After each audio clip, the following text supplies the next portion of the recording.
Barney and the ship with no name. Chapter 1. The ship didn't have a name, but it did have a problem.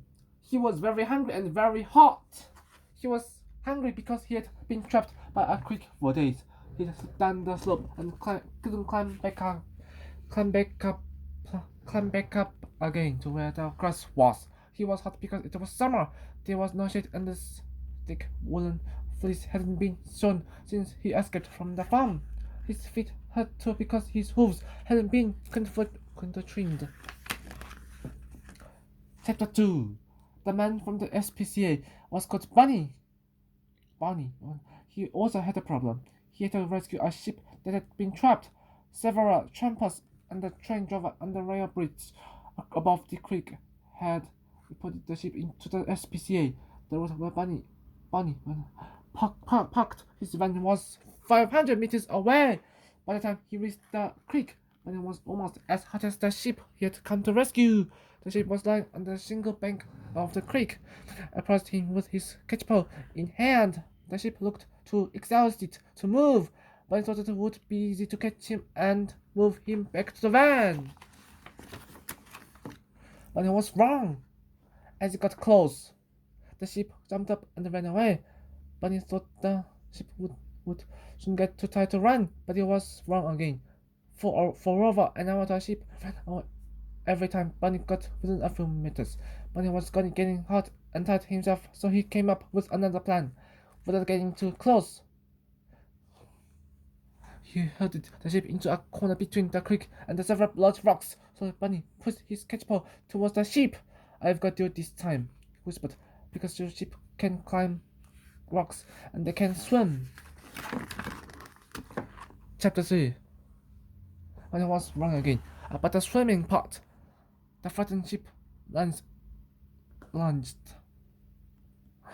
into the creek with a loud splash, even with his thick woolly fleece weighing him down. He was about to paddle through the cold water to the narrow beach on the other side.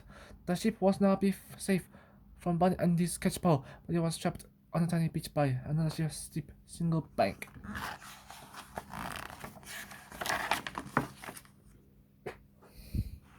Barney wasn't going to try to cross the fast-flowing creek with his heavy boots and the catchpole in his hand.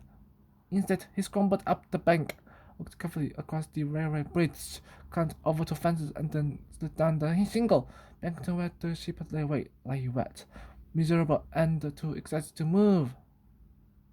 Getting the catchpole of the ship's head was easy, hauling him up the shingle bank to the long grass, and then lifting him and his well-locked fleece over to fences was a problem.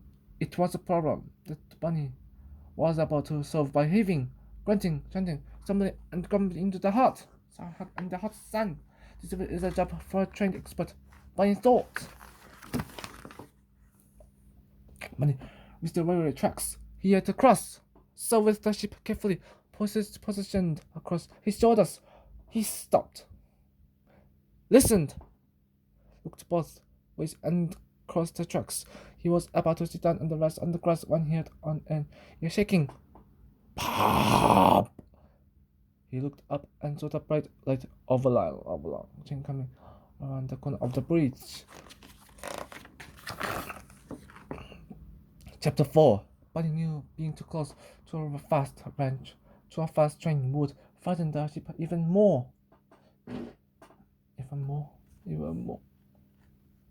As another louder pop rang out, Barney slid down the bank. He came to a stop in the long grass below the bridge. He was glad that his slide was cushioned by the grass. The ship's slide was cushioned by Barney himself. Barney wasn't so glad about that. Hot, tight, so and thirsty, Barney carried the ship back to the van. When he put the ship on the ground to open the vat, he thought the ship would be too tired to run away. Barney was wrong again. He unlocked the door of the van. He looked around to see his catchpole passing through a field on the other side of the road. Underneath it was the filthy large ship that he had been sent to rescue. Barney headed across the field. He was almost ready to give up. Nothing can stop the sheep, he mumbled. But it was wrong again. What stopped the sheep was a gully filled with blackberry bushes. The thorns on the bushes tangled in the fleece long enough for Barney to catch up. This time Barney locked up sheep into a dog in the back of the van. The sheep collapsed, exhausted, on the metal of the kennel. Barney gave him some fresh plastic ball and turned the vans on high. I guess you're too tired to drive back to the SPCA. I have to do it myself. Barney talked to the sheep. This time he was right. Chapter 5. The next day, Barney dropped into the SPCA to check on the ship that had caused him so much trouble. He was amazed at what he saw. It was hard to believe he was looking at the same animal. The ship had been treated by a rat, trying to get rid of bugs and the worms and the hot. Heavy. The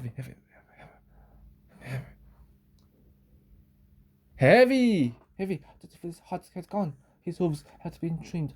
He looked much cooler, cleaner and healthier, and much happier to be eating fresh grass was the other sheep in the paddock. He'll be back to his pets in a few days, said Lucy, that SPCA attendant in charge of rescued animals. We've even found him a family farmlet with a small flock of sheep to go to when he's ready. Oh, he needs a name. I was thinking about calling him Barney. I was the person who rescued him. Barney laughed. Not a good name for a sheep, he said. Everyone will call him Barney.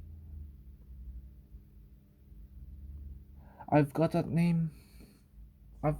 I've got a better name. Look how happy he is without all that dusty wool. I think we should call him Sean because that is what he is. Lucy laughed. Okay, she said. Sean it is for now. But his new owners will have to come up with a new name when his wool grows back.